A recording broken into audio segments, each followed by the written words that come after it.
अपने बयानों और क्रियाकलापों से मीडिया की सुर्खियों में रहने वाले भारतीय जनता पार्टी के विधायक सुरेंद्र सिंह ने एक बार फिर से बेतुका बयान दिया है। सुरेंद्र सिंह ने इस बार सुभाषपा के राष्ट्रीय अध्यक्ष ओम प्रकाश राजभर को भैंसा बता डाला। दरअसल एक कार्यक्रम में पहुंचे थे, उस दौरान उन्होंने समाजवादी पार्टी और सुभाषपा के गठबंधन पर सवाल पूछा गया तो सुरेंद्र सिंह बिदक गए।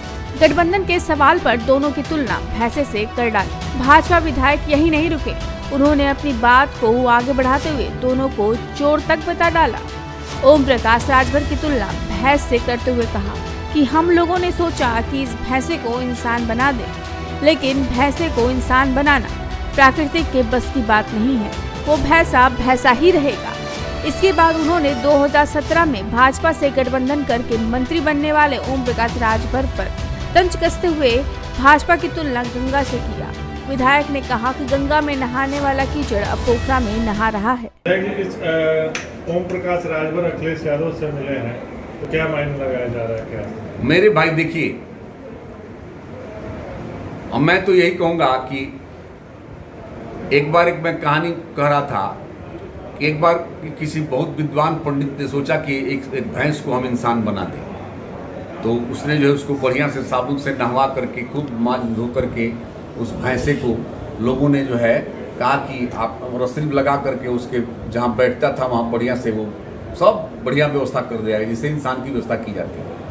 लेकिन जैसे ही फिर 24 घंटे बाद वहाँ किसी तरह से वो रहा, मचलता रहा, छुट्टी दी गई और फिर छुट्टी देने के बाद जो भैंसा बाहर निकलता है तो जहाँ गड्ढा मिलता है वहाँ गड्ढे में प्रवेश कर जाता है।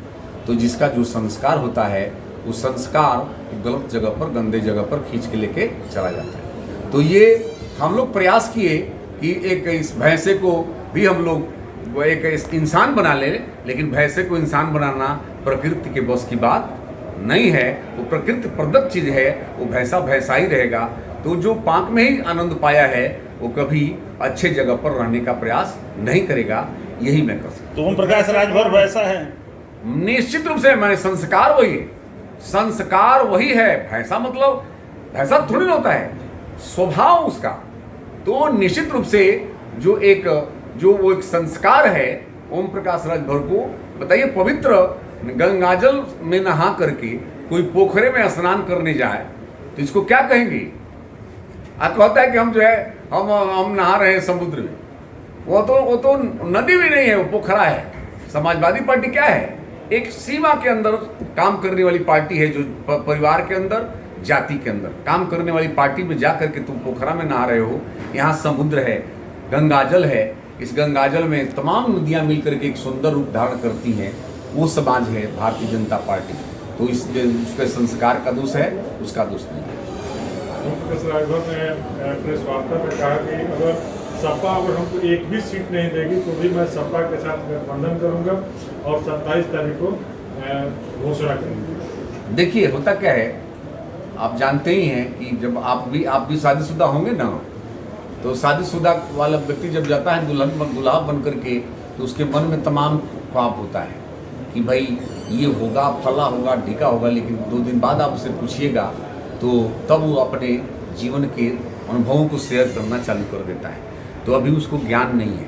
जब 2 भैंसा को एक जगह आप जुटा देंगे और दो यदि चोर को एक जगह जुटा देंगे तो पता चलेगा कि वो दोनों चोर क्या करेंगे आपस में, कल नहीं तो परसों बंटवारे में ही लड़ जाएंगे।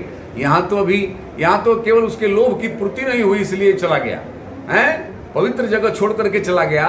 तो जहाँ चोर ही जुटेंगे तो मैं तो कह सकता हूँ कि चोर मौसरे भाई होते हैं, हो सकता है कुछ दिन निर्वाह कर भी ले, लेकिन हमको संभव नहीं है। जब दोनों ही लुटेरे एक जगह होंगे तो लूटने वालों में कभी दोस्ती नहीं। कौन दोनों लोग चोर मौसरे भाई हैं? बस अखिलेश जी और ओम प्रकाश राजभर और